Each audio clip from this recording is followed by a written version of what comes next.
¿Sabías que Henry Ford, el genio detrás de la línea de montaje, intentó construir su propia ciudad en medio de la selva amazónica? No es una leyenda, es la historia real de Fordlandia. En la década de 1920, Ford necesitaba caucho para los neumáticos de sus coches y decidió crear su propia fuente, libre de monopolios. Así que compró una vasta extensión de tierra en Brasil y envió barcos con todo lo necesario para construir una utopía americana: casas prefabricadas, un hospital moderno, campos de golf e incluso salones de baile. Pero el sueño se topó con la dura realidad. Ford intentó imponer un estricto horario de fábrica y un estilo de vida de Michigan a los trabajadores locales, obligándolos a comer hamburguesas y a participar en bailes folclóricos. La selva tampoco cooperó. Las plagas destruyeron los árboles de caucho plantados demasiado juntos. La tensión explotó en violentos disturbios. Fordlandia se convirtió en un fracaso colosal, un monumento a la arrogancia industrial, abandonado para que la jungla lo reclamara. Una ciudad de ensueño que se transformó en una pesadilla verde. Imagina por un momento la década de 1920. El mundo ruge al ritmo de los motores de combustión y un hombre, Henry Ford, ha puesto a la civilización sobre ruedas con su revolucionario modelo T.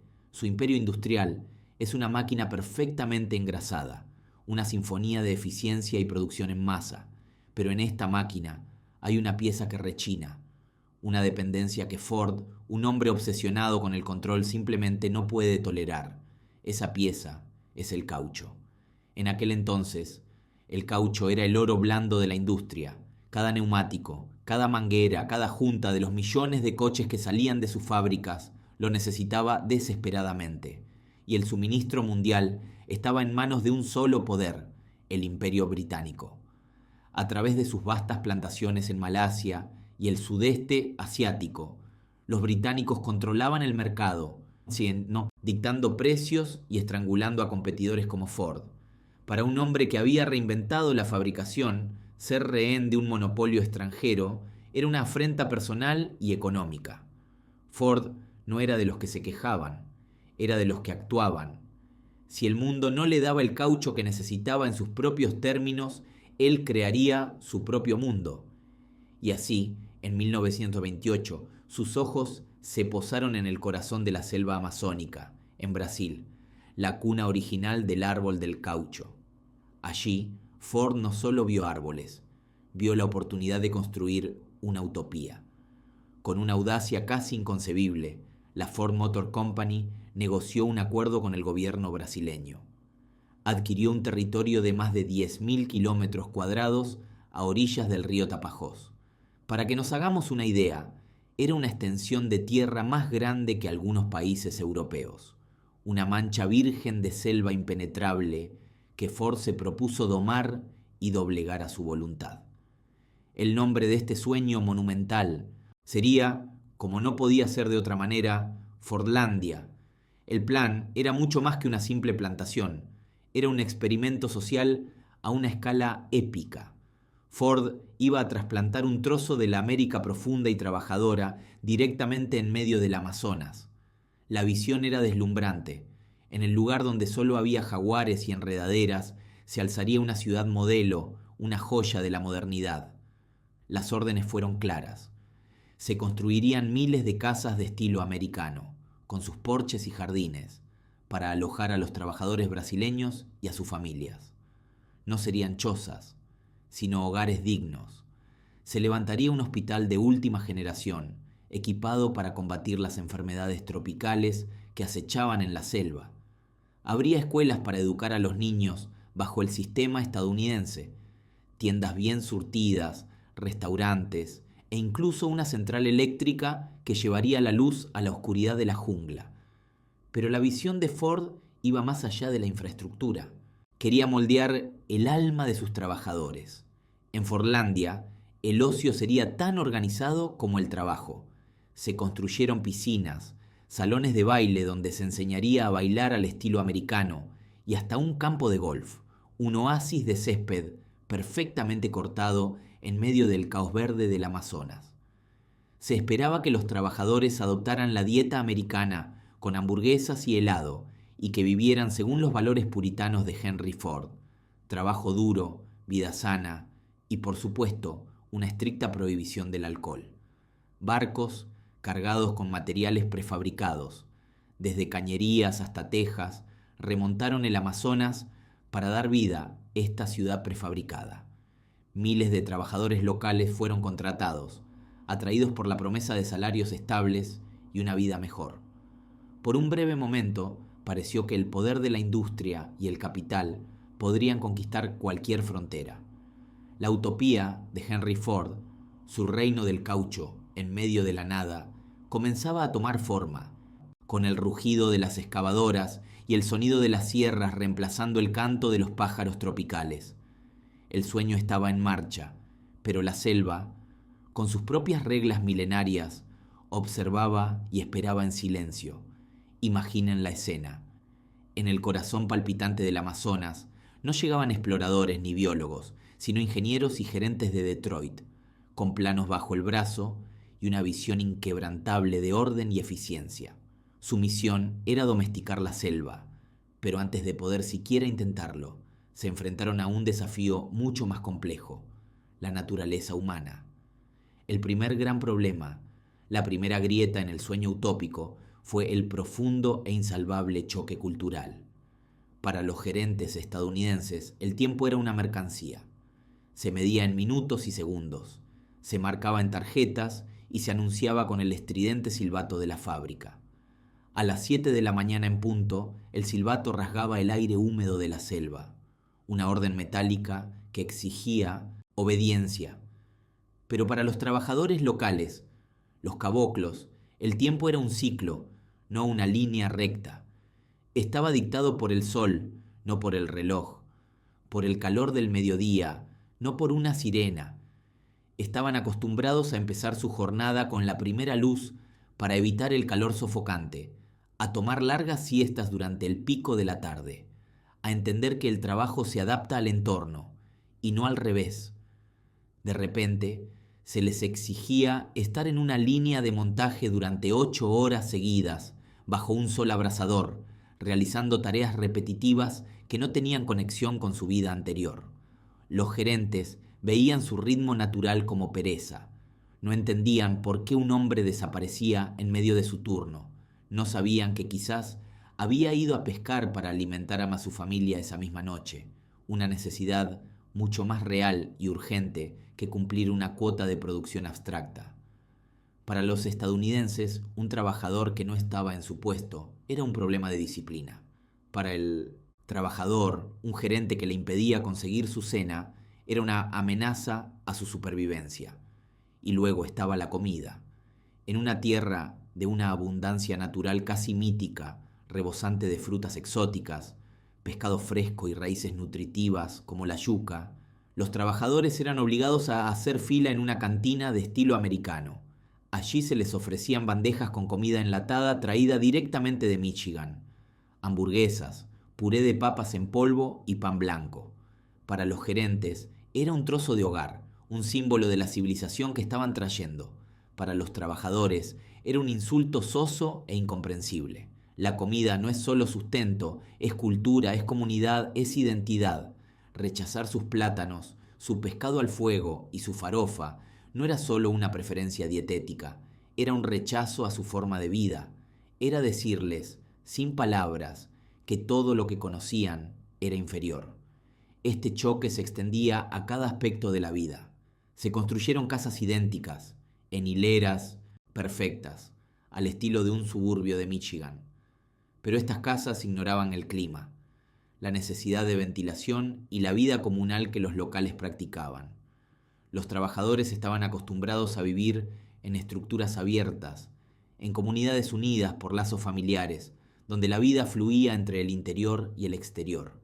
Ahora se encontraban encerrados en cajas de madera que se convertían en hornos bajo el sol ecuatorial, aislados de sus vecinos.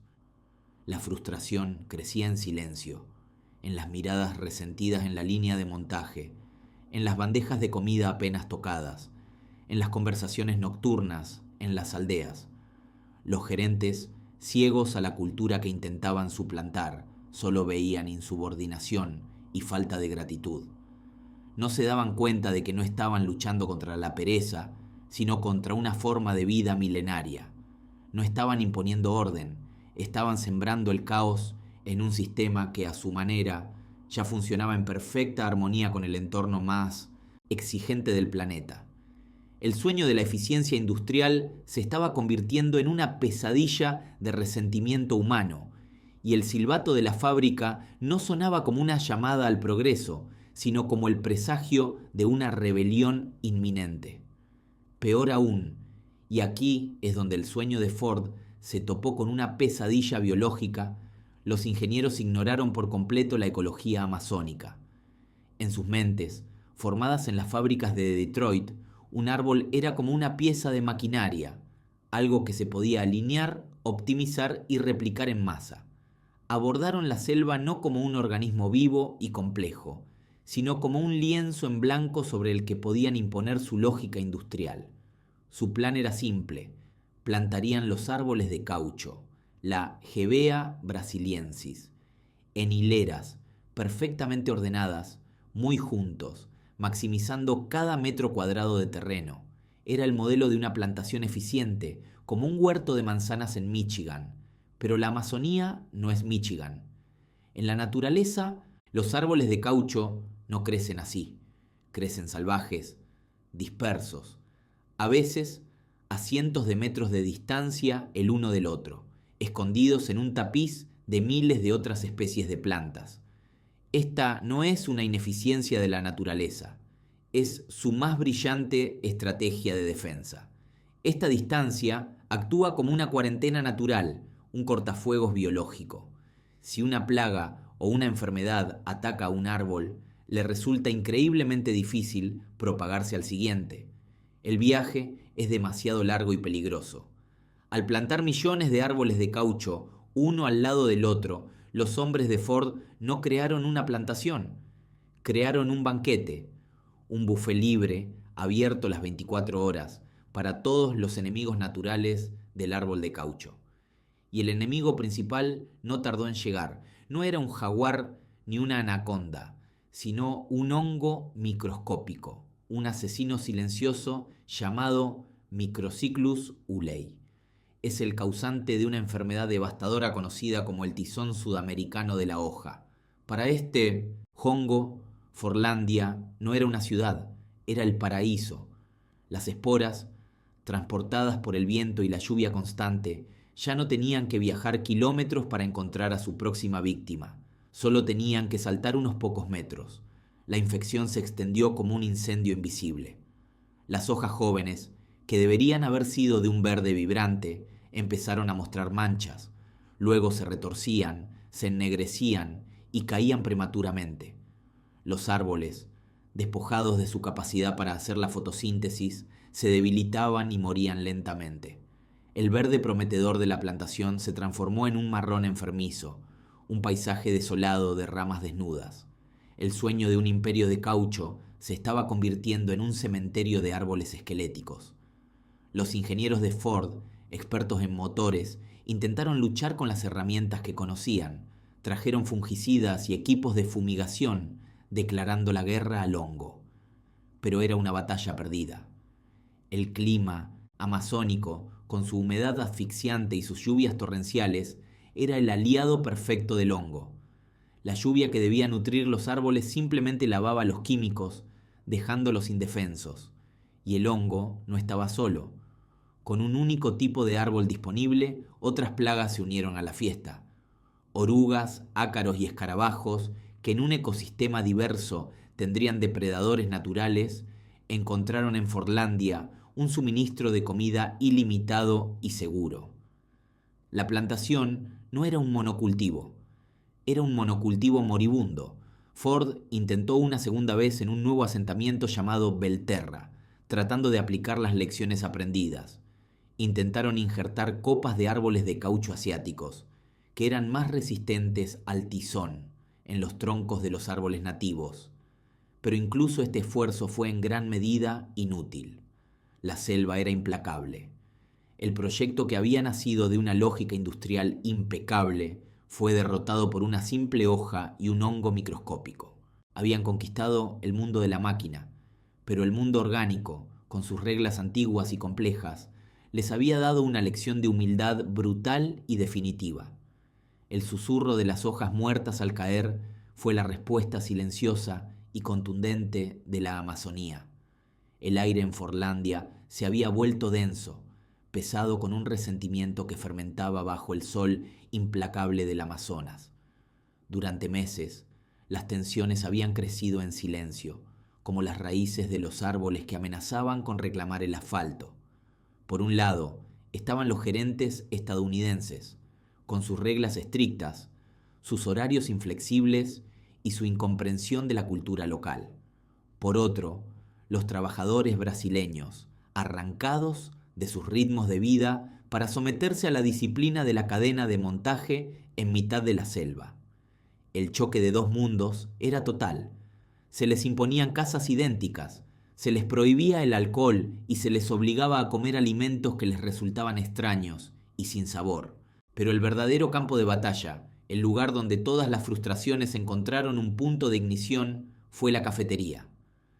El sistema de autoservicio, tan común en Estados Unidos, era visto como una humillación. La comida, insípida y ajena a su paladar, era una ofensa diaria. El pan de trigo integral y los melocotones enlatados eran un pobre sustituto del arroz, los frijoles y la farofa que anhelaban. Y entonces, un día, la gota que colmó el vaso cayó. Una discusión sobre la comida se convirtió en un grito. Ese grito se multiplicó, rebotando en las paredes de la cafetería hasta convertirse en un rugido colectivo.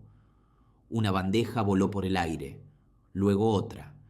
En cuestión de segundos, la represión contenida durante meses explotó en una furia incontenible. La cafetería, el símbolo de la imposición cultural, se convirtió en el epicentro de un terremoto humano. Los trabajadores, armados con el coraje de la desesperación, hicieron añicos las ventanas. Las mesas y las sillas volaron por los aires. Las vajillas se estrellaron contra el suelo en una sinfonía de caos. Los odiados relojes checadores, esos tiranos mecánicos que medían sus vidas en minutos y segundos, fueron arrancados de las paredes y destrozados a golpes. Era un acto de liberación. Pero el motín no se detuvo ahí. El rugido salió de la cafetería y se extendió por toda la ciudad, y fue entonces cuando aparecieron los machetes. Las mismas herramientas que usaban para abrirse paso en la selva, para talar los árboles y preparar la tierra para el caucho, se convirtieron en las armas de su rebelión. Las hojas de acero brillaron bajo el sol, ya no como instrumentos de trabajo, sino como un símbolo de poder recuperado. Los gerentes estadounidenses, que hasta ese momento habían gobernado con una confianza arrogante, sintieron por primera vez el verdadero miedo. Vieron la multitud enfurecida avanzando hacia ellos, una ola humana que gritaba en un idioma que apenas entendían, pero cuyo mensaje era universal y aterrador. Corrieron para salvar sus vidas, perseguidos por los hombres que habían intentado moldear a su imagen y semejanza. Huyeron hacia la única protección que les quedaba, la selva que tanto habían intentado domar. Se escondieron entre la maleza, escuchando los sonidos de su ciudad perfecta siendo desgarrada, pedazo a pedazo. Los disturbios duraron horas. Los trabajadores cortaron los cables del telégrafo, aislando a Forlandia del mundo exterior. Tomaron el control de los talleres, de los almacenes, de las calles. Durante un breve y violento instante, la ciudad de Henry Ford les perteneció a ellos. Cuando finalmente llegó el ejército brasileño para restaurar el orden, la batalla ya había terminado. El daño físico podía repararse, pero la idea, el sueño, estaba irrevocablemente roto. La utopía de Ford no se estaba desmoronando. Había sido demolida a la fuerza por aquellos a quienes pretendía civilizar. La fachada Demo en Buena, orden y progreso, se había hecho añicos, revelando la frágil y arrogante estructura que había debajo.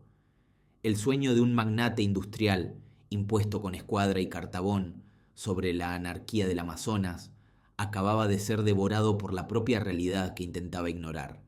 La selva y su gente habían reclamado lo suyo, y entonces, cuando parecía que el desastre no podía ser mayor, el mundo exterior asestó el golpe de gracia. Un golpe que no vino de la selva, ni de una plaga, ni de una huelga, sino de los laboratorios y las fábricas a miles de kilómetros de distancia. El mundo se sumió en la Segunda Guerra Mundial. Irónicamente, al principio, este conflicto global pareció ser la justificación definitiva para Fordlandia. En 1942, las fuerzas japonesas invadieron el sudeste asiático, apoderándose de las plantaciones de Malasia y las Indias orientales holandesas. De la noche a la mañana, los aliados perdieron el acceso a más del 90% del suministro mundial de caucho natural. El pánico se apoderó de Washington. Sin caucho, no se podían fabricar neumáticos para jeeps, camiones y aviones. No se podían hacer mangueras, juntas, ni botas para los soldados. La maquinaria de guerra moderna corría el riesgo de detenerse en seco. En ese momento, la idea de Henry Ford de una fuente de caucho segura y controlada por Estados Unidos en el hemisferio occidental ya no parecía la locura de un viejo excéntrico, sino una profecía. ¿Podría ser este el momento en que Fordlandia, a pesar de todos sus fracasos, finalmente se convirtiera en el activo estratégico que siempre debió ser? Pero la historia tenía otros planes. Ante la desesperada escasez, el gobierno de los Estados Unidos no apostó por un proyecto plagado de problemas en la Amazonia.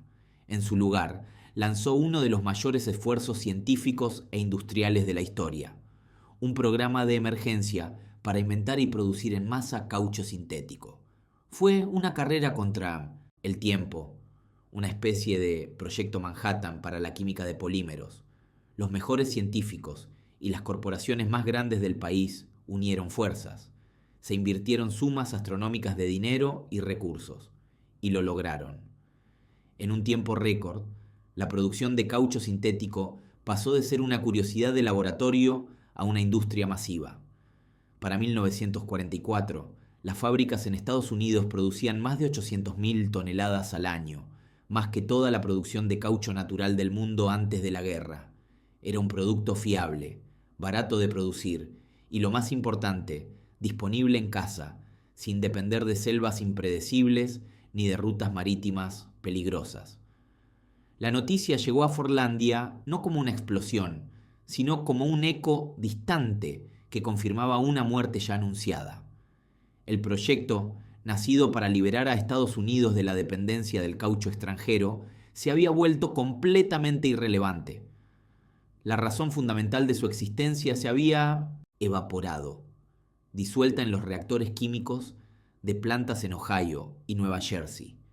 Ya no había ninguna justificación económica ni estratégica para seguir vertiendo dinero en aquel pozo sin fondo en medio de la selva. El final fue rápido y sin ceremonias. Henry Ford II, nieto del fundador, asumió el control de la compañía y, a diferencia de su abuelo, era un pragmático. Vio las cifras y no sintió ninguna atadura sentimental a aquel sueño fallido. En 1945, la Ford Motor Company vendió Fordlandia y su sucesora, Belterra, de vuelta al gobierno brasileño por una suma simbólica. No hubo un gran discurso de despedida. Los últimos gerentes estadounidenses simplemente empacaron sus cosas y se fueron. Las sirenas de las fábricas dejaron de sonar.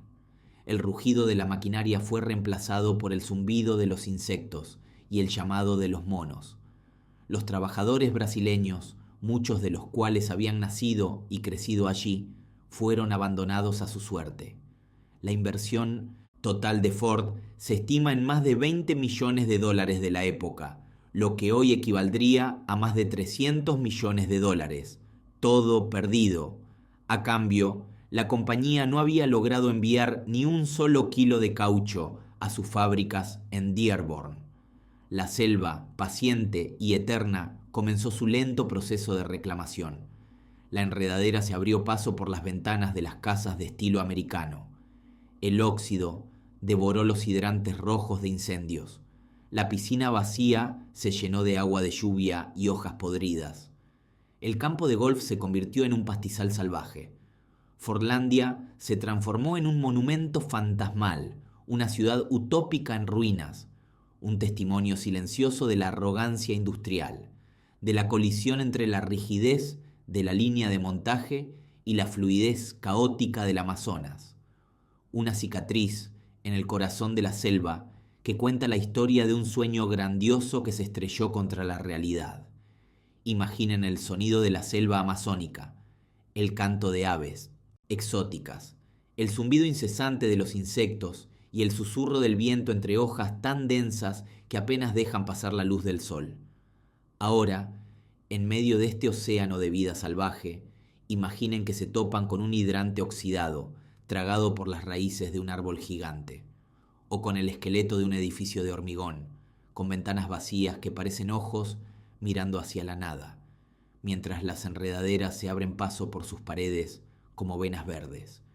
Esto no es un decorado de película, esto es Fordlandia, y hoy es un espectro, una ciudad fantasma que la jungla reclama lentamente, bocado a bocado. Lo que vemos aquí son los restos de un sueño colosal, de una ambición tan grande como el propio Amazonas. Los edificios en ruinas, el hospital abandonado, el enorme tanque de agua que se alza como un titán oxidado sobre la vegetación, no son simples escombros. Son las lápidas de una idea, un poderoso y silencioso monumento a la arrogancia industrial. A principios del siglo XX, Henry Ford era más que un empresario. Era un visionario que había revolucionado el mundo con su línea de ensamblaje.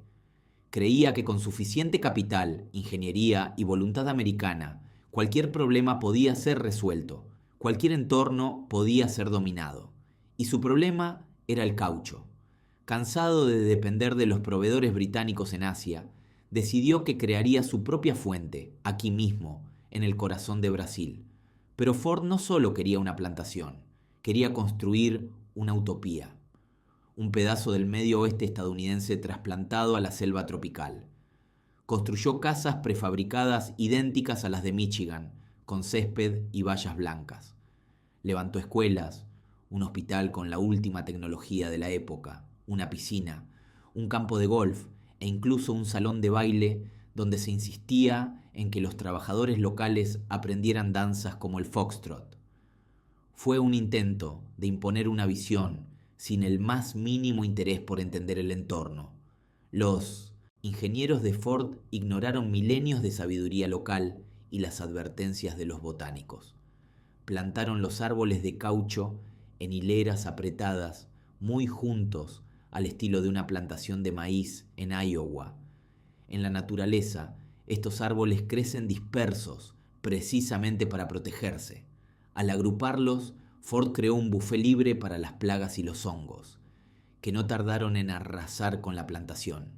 El choque no fue solo con la naturaleza, sino también con la cultura. Se impuso un estricto horario de 9 a 5 bajo el sol abrasador del mediodía, un concepto ajeno a los trabajadores locales acostumbrados a laborar en las horas más frescas del día. Se les obligó a vivir en esas casas idénticas y a comer comida estadounidense enlatada en la cafetería, prohibiéndoles su dieta tradicional. Se prohibió el alcohol y se impusieron códigos de conducta puritanos. La tensión era inevitable y finalmente explotó en revueltas violentas, con los trabajadores destruyendo los relojes para fichar y los comedores que representaban esa imposición cultural. Fordlandia nunca produjo una sola gota de caucho para los neumáticos de Ford. Fue un fracaso absoluto, una hemorragia de millones de dólares. Tras años de lucha contra la selva, las enfermedades y su propia fuerza laboral, la compañía finalmente abandonó el proyecto, vendiéndolo al gobierno brasileño por una fracción de su coste. Y lo que queda hoy es esta cicatriz en el paisaje, un recordatorio tangible de que el mundo no es una línea de ensamblaje. No puedes simplemente estampar tu voluntad sobre un ecosistema y una cultura y esperar que se adapten. La naturaleza tiene sus propias reglas, su propio ritmo, y es infinitamente más paciente y poderosa que cualquier imperio industrial. Así que, mientras la jungla continúa su lento y metódico proceso de digestión, cada viga que se derrumba y cada raíz que agrieta el pavimento nos cuenta la misma historia. La historia del fracaso de intentar imponer una visión sin entender, sin escuchar y sin respetar el mundo que se pretende cambiar. Forlandia no es solo una ciudad muerta, es una lección viva, escrita con óxido y vegetación. La historia de Forlandia es mucho más que el fracaso de una empresa. Es un recordatorio brutal de que el poder y la riqueza tienen límites.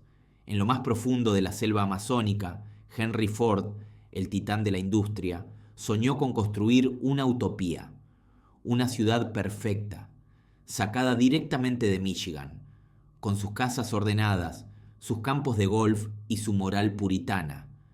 El objetivo era simple: asegurar un suministro inagotable de caucho para los neumáticos de sus coches, rompiendo el monopolio británico.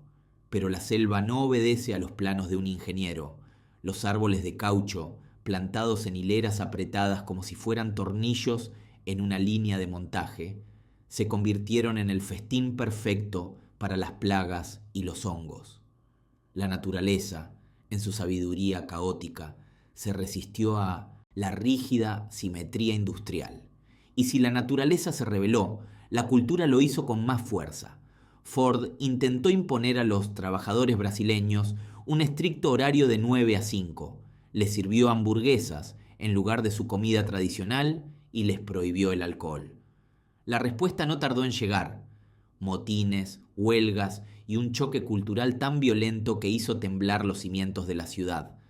Al final, el sueño se convirtió en una pesadilla. Fordlandia es hoy una ciudad fantasma, devorada lentamente por la vegetación. Sus ruinas son un monumento a la arrogancia, un testimonio silencioso de que la historia de Fordlandia nos enseña que ni todo el dinero del mundo puede doblegar a la naturaleza y a la cultura. Este tipo de fracasos colosales, nacidos de la ambición desmedida, son fascinantes. Por eso, queremos preguntarte: ¿qué otra historia de un fracaso colosal te gustaría que contáramos? Quizás un proyecto de ingeniería imposible o un imperio que se derrumbó por su propio peso. Déjalo en los comentarios. Te leemos.